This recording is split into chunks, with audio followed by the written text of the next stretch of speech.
Hey, beautiful souls, we are in for a real treat today. I cannot wait to dig in today with Rachel Lambert. This is going to be a really powerful exercise for everyone who's looking for more resilience in their mind, body, and spirit. So, she is the founder and owner of Brain Code Centers, which supports anxiety, focus, performance, and so much more. It really is all about optimizing your brain's potential through brain mapping and neurofeedback. And we'll get into what that actually means. She's built this company from the ground up. It is now the largest multi-million-dollar neurofeedback and brain mapping company in the country. And this was actually birthed through her own struggles about 2 decades ago, which we can get into. And she's also this incredible keynote speaker, proud mama of 2 beautiful children. So, Rachel, thank you so much for being here. I cannot wait to dig in with you. We've been talking about this for a while. I can't wait to dig in. I know. I'm so excited. Thank you so much for having me. Yeah, of course. So I think one of the main questions that I think people are going to want to know is, what is neurofeedback? What is brain mapping? Like, if you could kind of break that down for someone who might not know what either of those things are, I think that'd be great.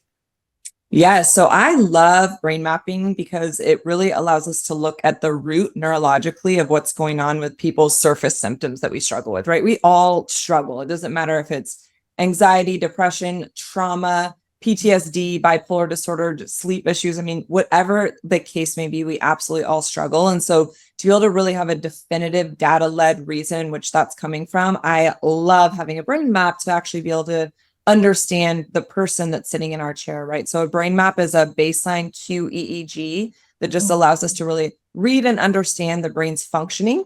We then, after we do that recording, we put together a treatment plan utilizing neurofeedback, because our clients that are seeking us out don't just want the information, right, which is very validating in and of itself, but they want the hope and the level of excitement and encouragement that their brain is not going to be stuck. Like, you are so capable of changing your brain and improving your brain's health and functioning. And so we set up a treatment plan via the neurofeedback.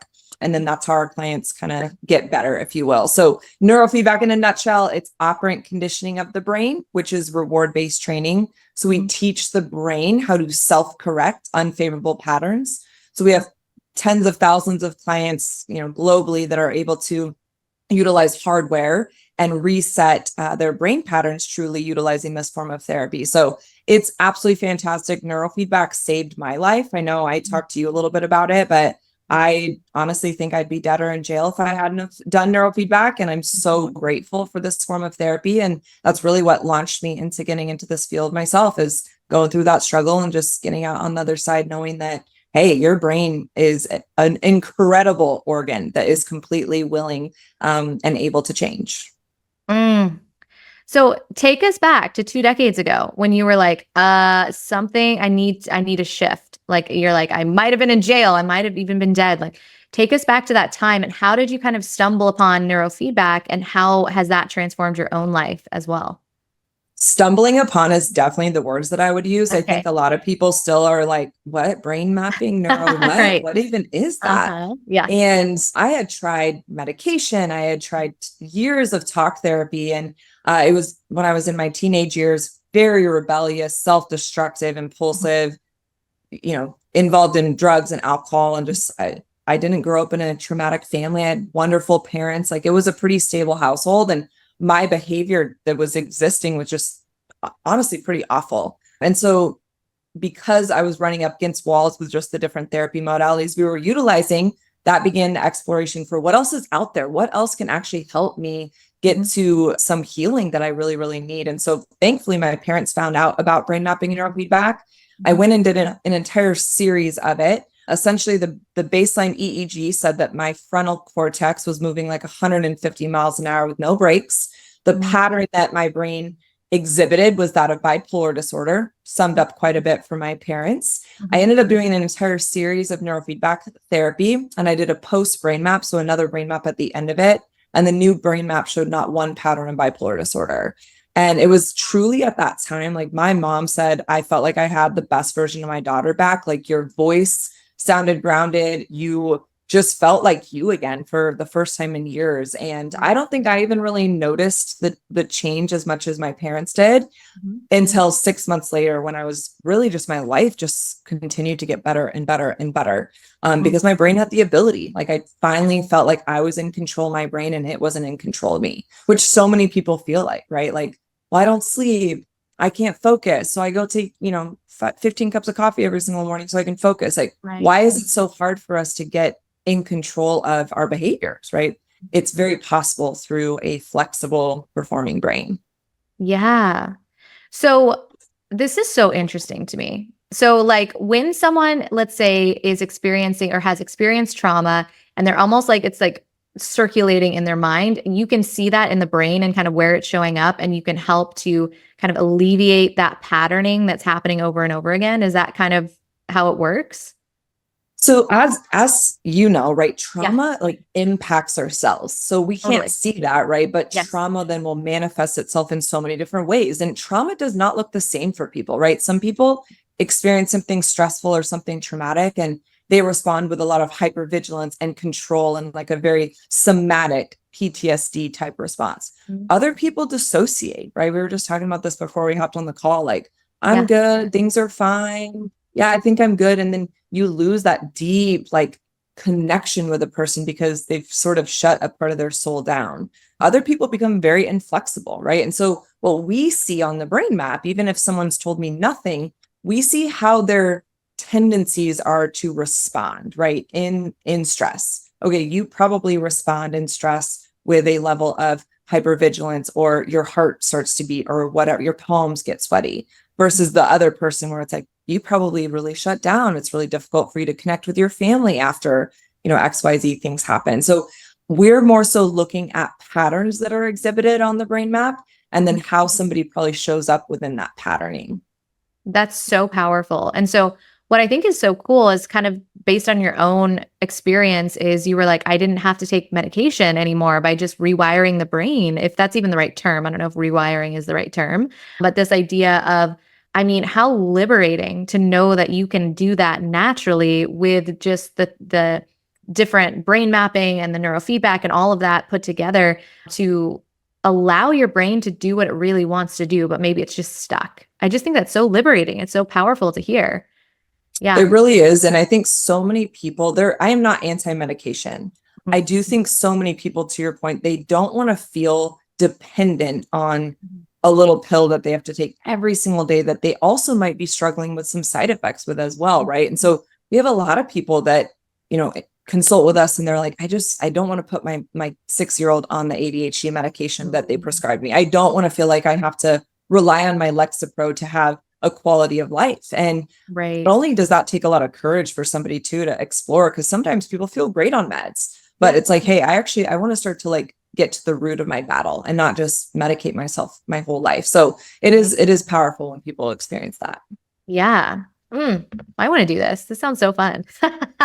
I love it. What are some results that you've seen from people that have just like blown your mind? Like people that came in where you were like, whoa, if you could even pick like a few, you're like everyone. It's so hard. I think, being a mom, when we get these dramatic results with our kids and the parents are just like, oh my gosh, like the fact that I'm not getting calls from my teacher once a month or once a week or once a day, right? Or my kid, is finally able to like sit down and control his emotions and he seems happier. I mean, obviously we all love when our kids get to thrive. And so that's always powerful.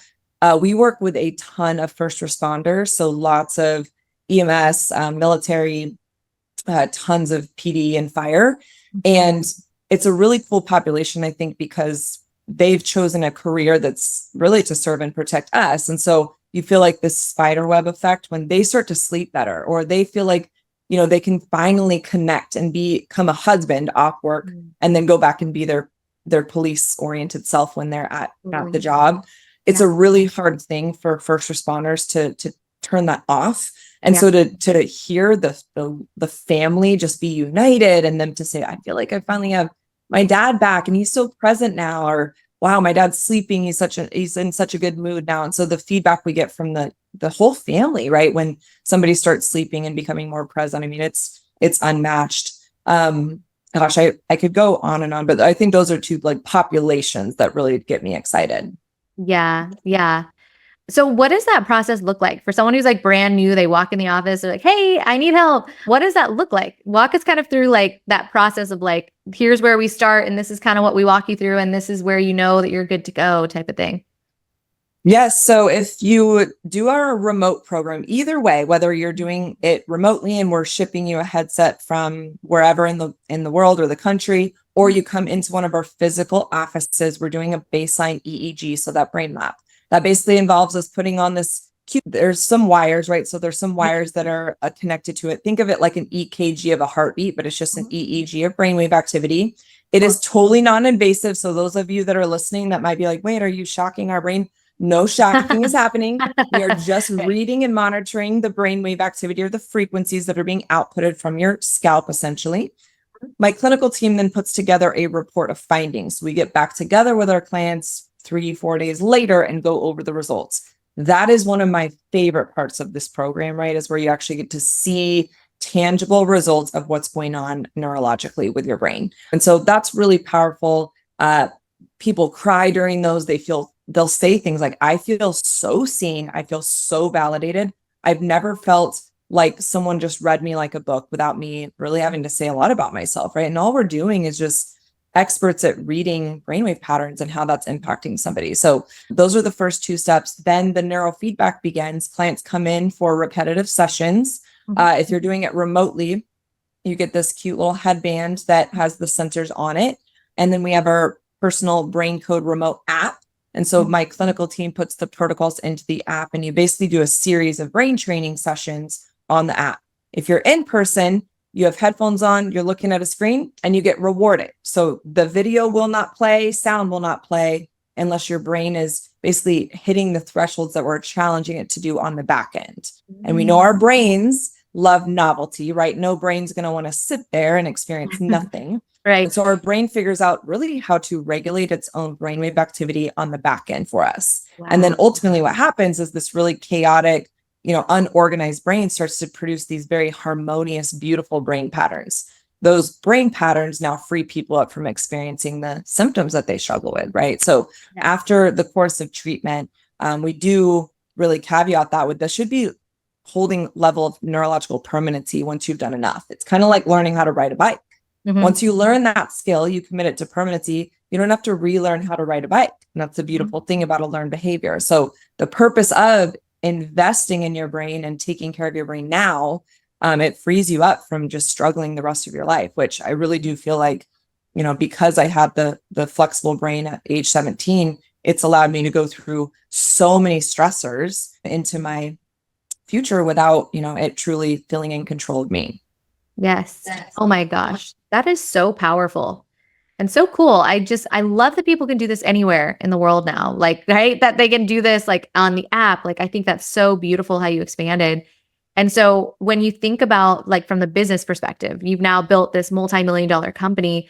And I love talking about business in 3 phases. There's like the ideation phase, there's the we're scaling phase, and then there's like the let's also continue to scale, but maintain that level of success. That's kind of a different mindset. So I'd love to talk about even from the ideation stage, like what helped you go from, okay, I've got this great idea to, ooh, now it's an actual business. Like what did it take from you to actually build it, start to create it? Like what did that look like? Yes. Well, after I had that experience when I was younger, I immediately changed my major when I got into Baylor, and I was like, no more interior design. We're going to go do, neuroscience, psychology. So I knew that I wanted to be in this field, had absolutely no clue how to get into it, right? But you have to have some fancy little letters next to your name before you get into this field. So went and did that. And then I honestly feel like right when I got done with my master's or got into my internship is where kind of that trailblazing began. I came up against so many no's, right? And that's really what so many of us have to come up against is like, how many no's do you get before you get a yes? I remember specifically, like, I was like, I have to go find a doctor or an internship that will help coach me or bring me up under their wing in neurofeedback. Well, nobody does neurofeedback. So how are you supposed to find a really robust internship? So I remember messaging every single neurofeedback practitioner in Denver. And by every single, there was probably 5, Right. and harassing them. Like, can I get some of your time? Can I please come get some experience? Like, I'll do anything. Right. And I mean, closed door, closed door, closed door. I was getting pretty discouraged. Right. And so finally I just asked this one person again, and she's like, if you can meet me at this time, I have 10 minutes to meet with you. I went and met, her at that 10-minute period. And she was like, yeah, I'll coach you and I'll take you under my wing. And it was just really, really powerful to know, okay, I'm going to do this no matter what. Like, it doesn't matter how many no's I come up against. I am going to get experience in this field until I figure it out. And so that experience turned into me almost kind of starting my own little practice, but under the wing of this doctor that I was working with. And then it's just catapulted from there. Oh my gosh. I am just, so what's really powerful is that resilience. Like, even with all the no's, like, it's, if you know in your mind's eye and in your body, like, this is going to happen. It's only a matter of like when, not whether it will or not. Like, to your point where you're like, I followed up with her one more time and she's like, all right, I'll give you the 10 minutes, and then it turned into now that catapulting you into like the mentorship, the understanding of how it worked, like creating your own business underneath that wing. And so then how did you go from there, from kind of building under someone else to then coming out on your own and starting to really scale that on your own as well? What really happened, to be honest, is I started making a lot of my own decisions. So I was working under her, but she wasn't at the office, every single day. And so I was my own office manager. I was seeing all the patients. I was working, I don't know, copious amounts of time. Yeah. And I think because I've always maybe been a little bit more of a rule breaker, that's the beauty of having this like kind of wild brain. I just started making my own decisions on the client's behalf. I'm like, okay, well, I'm going to do this and I'm going to take them here. And so really what it came down to is she was like, you're doing a really good job, but like, I have to have more oversight over you because you're making a lot of clinical decisions and there's some gray area when it comes to that. Like, she's having to sign off on every single thing. And she's like, you're doing a really good job on your own. Like, you don't really need me anymore. So she sort of pushed me out of her box. Right. And I'm like, well, you're either going to sink or swim. So let's fricking swim. Right. And you just you start to figure it out. I have no business background, like none at all. Right. So every single mistake that you can possibly make under the sun, I have made, from setting up incorrect banking things to horrible LLCs to getting a cease and desist on my trademarks. I didn't know I had to have it trademarked. I mean, and you just keep figuring it out. I'd say the number one thing that I did was I went and asked people questions. Like, I am not somebody that's going to shy away from going and getting questions asked. That is one thing I feel like many entrepreneurs or business owners don't do. Why are you not going to people that are doing things better than you and asking for help, asking for time? Can I take you to coffee? I understand that there's people out there that you can, sign up as a mentorship and pay per hour. There's a lot of people that will also just give you your time, especially like a hungry young entrepreneur, but nobody's asking to really learn. That's so true. It's so true. I think so many of us are like, oh, if I don't pay them, then no one's going to talk to me. And it's like, wait, what? Like, it's like a gift on both ends. Like, because I know there's so many people that will come to me and be like, how did you build the podcast? How did you build the business? I'm curious. How do you live your passion and purpose? And I'm like, oh my God, it excites me when people are curious about that. Cause I'm like, this lights me up. The fact that it lights you up too, like, I could talk about this all day. Like, I'd love to help you do that because you see how much it just transforms your own life and then you see it transform in another. So yeah, key takeaway, like, just ask questions, reach out to your mentors. They don't just have to be paid, like, just someone that you deeply admire, buy them coffee. You know what I mean? Like, just give in that sort of way too. So I think that's really powerful. I love that. I bet you I have managed like 100 employees over the last, or probably a few more over the last, 7 or so years. I think two of my employees have asked to like have 30 minutes of my time just to pick my brain and learn. Wow. And in my head, I'm like, if you have an employer right now and you're working on building your own business, your employer is not going to say no. And if they do, you probably have the wrong employer. Right. The fact that these people you have access to somebody that's built something and figured it out and you don't want to maybe learn from them. I find it interesting, honestly. And maybe that's because I so badly did that, but you're missing a huge opportunity if you're not asking to get some questions answered. Yeah, I totally agree.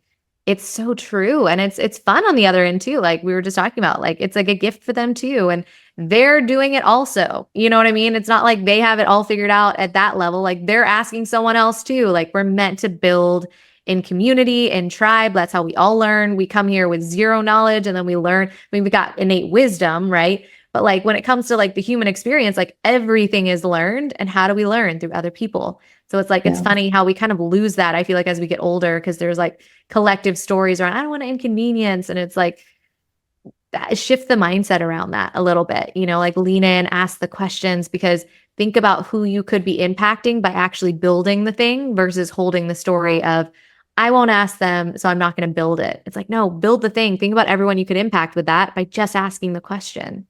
Yeah. So, super powerful. And I love the honesty too around what you were just saying, where you were like, oh my God, the no's, the cease and desist, like, all of these, the LLC, like it resonates. Like every business owner is like nodding right now, like, oh yeah, I remember when, or oh yeah, that thing. And so I just love that you're normalizing the experience of like, we're learning, we're growing, we're taking action. It might be a little messy, but we're figuring it out as we're going, like, because what we want to do is meant to impact people. And when we wait for perfect, it just never happens. So I love that you were like, we just did the damn thing and we figured it out as we went. So super powerful. And have you noticed too, has anything shifted now that you're at this level of success where you're like, I need to maintain? Like, was there something where, like, when you think about the maintenance now, what helped you maintain this level of success? I mean, ask me that tomorrow, ask me that last week. Right. Like, Yeah. the maintenance, I honestly think in some capacity is more difficult than the building, because I had everything under my control, right? I think one of the things that so many people with this hunger for success do that I've met is they're not okay delegating, or it's like, oh, well, gosh, but if I hire that person to do that thing, it costs money and I can't afford that because until my business makes the money.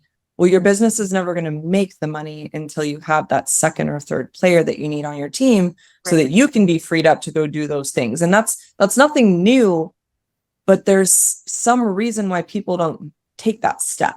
Right. And so whether it's like a lack of investment or a lack of funding, I think that's a huge reason why I was able to grow as fast as I did. I delegated a lot. And I who knows, maybe I wasn't as profitable as I thought that I was because I wasn't doing P&Ls correctly. Right. But in my just peaceful mind, I'm like, well, it'll all work out. Right. So yeah, the maintenance requires so much just like mental grit, because honestly, the problems are typically in the hands of a lot of things that you're a little bit out of control over. Like maybe a decision that was made that was incorrect, and then now you're putting out a fire, or somebody didn't listen or follow protocol of something. And so you're having to navigate that. And it's just pretty consistent when it comes to managing employees. And yeah, I mean, it's hard. It's very difficult to manage employees, but it's also very rewarding, right? You have all these amazing people that you get to coach up and, that are holding you to a level of accountability, and you have to step in and figure out, how do I be a leader of all these different personalities and all these different people that truly, like, their brains are also wired differently than yours. And so you don't want to get stuck in that founder's trap of like, well, I'm the only person that does it the best. Like, I still believe that I am one of the best neurofeedback therapists when I see my own clients, right? But if I stayed stuck in that founder's trap and I'm the only person that can do neurofeedback, well, guess what? There's no way that I would have been able to date serve over 12,000 people over the years. It would have been impossible, right? So your spiderweb effect can be so much more vast and so much more robust when you take it under your wing and make it your responsibility to make a lot of other amazing neurofeedback practitioners that then can go take care of the world. So good. What has helped you with leadership when you think about, like, you're like, I'm managing all these different personality types. Some people are like, I have all my team members take quizzes and then I figure out how to interact with them. I think there's a level of like sometimes that's like, I don't know. I have my own opinion on that, but I'm curious, what has helped you with leadership the most, would you say?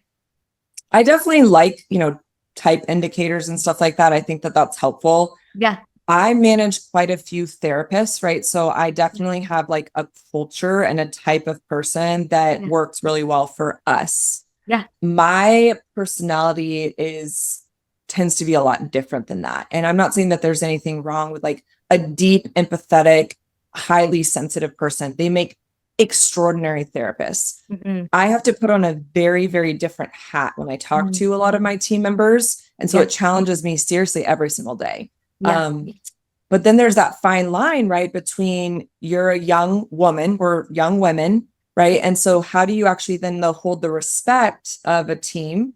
Mm-hmm. And there's that fine line between being there for people, being supportive, but also holding expectations and not, walking that line, because it's a very specific line. So it's hard. We also do brain maps on people, right? So we're able Cool. to understand how their brain is wired. So between type indicators and that can definitely help me lead. And honestly, you asked kind of what's one of the biggest influences. My husband has helped me tremendously be a better leader, because he tends to allow me to like step into the purity of honestly who I am, the more assertive person. He's encouraged that, because for so long I've had a fear of, well, if I'm too assertive with these more highly sensitive people, they're going to quit. They're going to say I'm the worst. They're going to say I don't care about them, which I actually deeply care about every single person on my team. My personality is more to challenge people and like, be your best self, and how can we get you better, be solution focused. And so he's actually empowered those strengths of me, which has been for me like rather liberating. I love that, because I think when we can practice that at home, we can practice that in the office too. I think that's so powerful. Like, and I really love that too, of just like being who you are and, being conscious of like, all right, like as you're learning, I know that in leadership, there's always that learning curve as we're going. And I think that's so powerful, of just being conscious of, okay, what's working? What can I maybe shift next time? But also like, let me be me, because we're tiptoeing. Sometimes it's like, oh gosh, how do I act around this person? And now how do I act? It's like, let me just be me. And then everyone can just be resilient. And like, like you said, coach up, like step forward. I think it's really empowering to have a boss and a leader in that way versus like a buddy and a friend. And then, it kind of loses that dynamic of like, you're mentoring them up, like you were saying. So I think there's a certain level of like, holding the bar high, where it's like, hey, just meet me here, or the invitation to rise in a really powerful way. And then, of course, on all ends, we're all open to feedback too, which I think is powerful as well.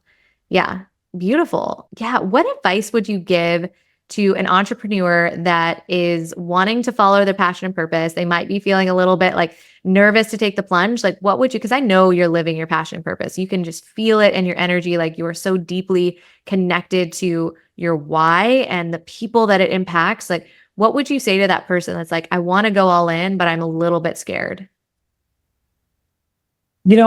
Like, it's so normal to have fear. Like, you have to embrace failure. If not even embrace it, like expect it. Yeah. I think it was Gary Vee that I was listening to. That's like a real like entrepreneur CEO. Like, you're going to fail 80% of the time and get a couple wins here and there. Mm-hmm. Do you know how difficult that is to like live with on a day-to-day basis, where you literally feel like, well, that was a failure. Well, I could have done that better. Well, should have had that conversation. Well, forgot that email. Mm-hmm. Couple of wins here and there. And so one of the exercises that she works with me, and she's my best friend, like we slow down and like really, really acknowledge those wins, right? Because it's going to feel like pretty heavily outweighed in the failure component if you really like get micromanaging of what's going on.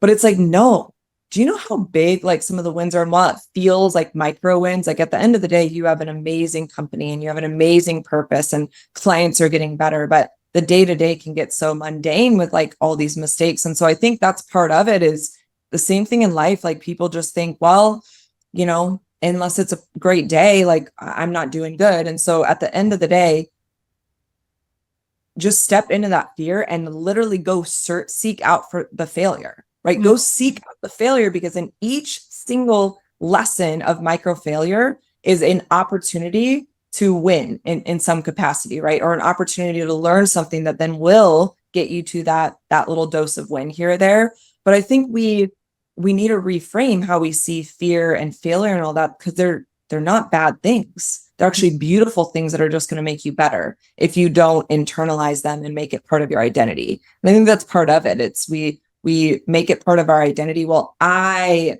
can't do this, or I am too fearful to do this, or I don't know how to delegate. I'm sure you notice this so much, but like people, it's like, well, I am this, I am this, I am this. A lot of these aren't who you are, right? It's just what's going on. But we speak this message to ourselves and it does become our identity. And then therefore our behaviors are yielded from that. And so people need to get really, really, really self-aware of how they're speaking and what's coming out of their mouth, because a lot of that is where the behavior and that fear is actually translating and why they can't seem to jump in. That's so powerful. Like just thinking about like we're failing 80% of the time, that takes the pressure off. Like I think so many of us, myself included, are like, oh, like I got to figure it all out before we jump, and then I'm like, wow, I'm not doing anything because I'm trying to figure it all out before I jump. Like, what if I just jump and see what happens? And one of my mentors, Jen Gottlieb, always says, like, you have to take the action to get the clarity. Like you have to take the action and then the clarity will come. Because then you're going to be like, that didn't work. Cool. Now I'm clear on that, or that did work, or this part did and that part didn't.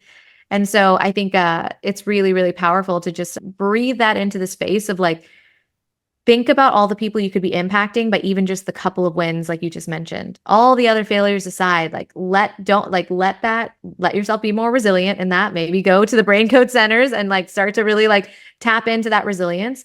But this idea of like when we can really connect to the fact that those wins matter, I think that's what keeps us going for sure, in spite of all the other things that are happening. So I love that you breathe that into the space. So powerful. And go share it and reflect on it and write it down and like be robust in exploring those wins, right? It feels good. I think sometimes this society's like, no, don't want to, that was like so awesome. Like, don't want to tell anybody about that. Right. Why don't you go? Yes, I get the whole like, be silent, let success do the noise, or whatever that little quote is. That's not what we're saying. Like if something beautiful happened today, go share it with a trusted person that you let, right? Because that speaking out of gratitude is going to do nothing but allow more opportunity for amazing things to happen in your life. I believe that 100%.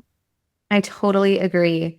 So knowing the collective culture, I know there's so many people like, I've got to be humble. I can't. And it's like, no, I've noticed celebration does bring more things to celebrate. It drops you into that gratitude. What does celebration look like for you? Because I think some people might even be like, how do I celebrate? Do I, what does that look like? What does it look like for you? Just a reflection, right? Like I think writing things down as simple as that is, like how many people really do, if I were to say, okay, do you have a gratitude journal? Do you have a gratitude list in your phone? Do you or not, right? Most people like have this idea, oh yeah, I know, grateful. Okay, did you go write it down somewhere? Like physically write it down? Because writing something down with an actual pen makes you have to slow down and actually like savor what it is that you're putting pen to paper. And so having like a journal, a list, and then going and sharing that list. I just was with my best friend. She's here visiting me right now. And we sat out, we poured us a nice glass of wine this weekend. And we literally went back to 2019 and went through, that was a win. Oh my gosh, can you remember that? Oh, that felt so good. And we went just through a couple of years of it. Wow. It like overfilled both of our heart cups for the whole weekend, honestly, for the week. And I don't think people do that enough. Now I trust her, right? And so if you have your best friend, but make it a practice. Like we intentionally went and poured that glass of wine to go do a reflection, 30 minutes, right? And it doesn't need to be 30 minutes. We just like set that time aside. So it's an intention, and it needs to just be like a little date that you set with yourself or somebody that you love. Okay, I'm definitely taking that in, and I'm definitely going to do that. I love that idea of like reflecting over the years. I think we're moving so fast as entrepreneurs. We forget how far we've come. Like, I think sometimes we think like, oh, I'm not there yet. I wish I was further. It's like, we're so future focused that we forget like last year, it would blow your mind looking at this version of yourself now. Like it blow your mind. I think about myself a year ago. And if I were to tell myself, all the things that I've done over the last year, she would be like, I'm sorry, what? You know, so like to have gone back to 2019, even that would blow my mind even more. Cause I think in 2019, I was still in corporate. So like to tell that version of me, like, you're going to be doing this full time, you're going to be making incredible money, you know, all the things that have transpired, I think that would like have excited her so much. So I love that Yeah. exercise. That's so powerful. Well, Yeah. to take it a next step further, what we did was we projected the next 5 years. Now I know that well, we're like, we've never done that before. Yeah. Like, wow, like look at where, to your point, look at where we've come from and how many wins we've experienced and things that we are just like living in so much abundance. If we could like pan out the next 5 years, what do we want to come from that? Right. And is it going to look exactly like you say, or like you like expect? No. But to project like yourself winning and envision yourself just succeeding in the lives that you can impact and the life you want to build, like you have to believe that you're worthy of a life that you're living before it's able to come to fruition. Or if you have some deep, dark stuff that you need to work on before you're able to get there, that's usually the number one thing people are holding them back is some sort of inner working that they have not yet worked on themselves. And it all just starts right here, right? And so if there is something that you need to work on that's holding you back from what you want to do in those next 5 years, like you could sit here and have your little list and work on your business and do everything operationally that you need to do. But if you don't believe that you can have it, like good luck, you're wasting a lot of time. 100%. That is the number one thing that people will come to me for. And I know people come to you for too, is like, there is something in the way of what you want, or you would already have it. Like there's just something there. And it's not just the let me do more, let me make more lists. There is an energetic block or some sort of block, whether it's in the brain, whether it's in your spirit, like wherever it is, that internal dialogue, like we were just talking about. But where does the internal dialogue come from? Let's go deeper, right? And so when we can move those, and then we're operating from almost like a different operating system, if you will, like that upgraded system, totally different. We show up for the business differently. All of a sudden things are happening faster. So I think the number one business advice that I give people is heal what's in the way of what you want. Like, please heal what's in the way of what you want, because you could do everything right and make $0. And I've done this before. I have taken business strategies from my coaches that were making 7 figures, and I will literally copy and paste it. And I made like $300. And I remember being like, what is happening? And it was like, oh, it's because all these limiting beliefs are in the way. All these stories are in the way. And so the second I moved that, it was like, oh my gosh, waterworks. Like now it's flooding through. But to your point, like I think that's the number one business strategy, like heal what's in the way and just watch it start to really like manifest in, watch it magnetize in, because you already know that you're worthy of it. And then it's a matter of when, like we talked about, versus whether or not it will happen. Yeah. You know, and I think to your point, you know, I'm almost thinking of like the tangible question, like how do people know that they have to heal something? Yeah. Well, one of the things that you should recognize is if you have big goals and your goals are not coming to fruition, there is probably something that needs to be healed. Like if you're working and you're busy, my calendar slammed, and like you don't really have that much to show for it, or you're feeling still really frustrated with your progress, there's probably something there. And so getting really real and raw with yourself. And I remember like 7 years ago asking some trusted resources. I also think just getting some interesting feedback myself about being like unapproachable and stuff like that. But I was like, oh my gosh, like this many people experience me as this. I don't see myself as that. I'm super approachable. What do you mean? Like, I'm so friendly. Right. I was like, okay, let me look into this. Right. And so I literally got on the phone and started to seek out kind of just like some specific therapy that I wanted to do. Game changer. Yeah. And you have to then go ask some people. Like I would just challenge people to go ask some really trusted people that you respect. How do you experience me? Give it to me. How do you truly experience me? And if there was one or two things that you think I could work on as a person, what would that be?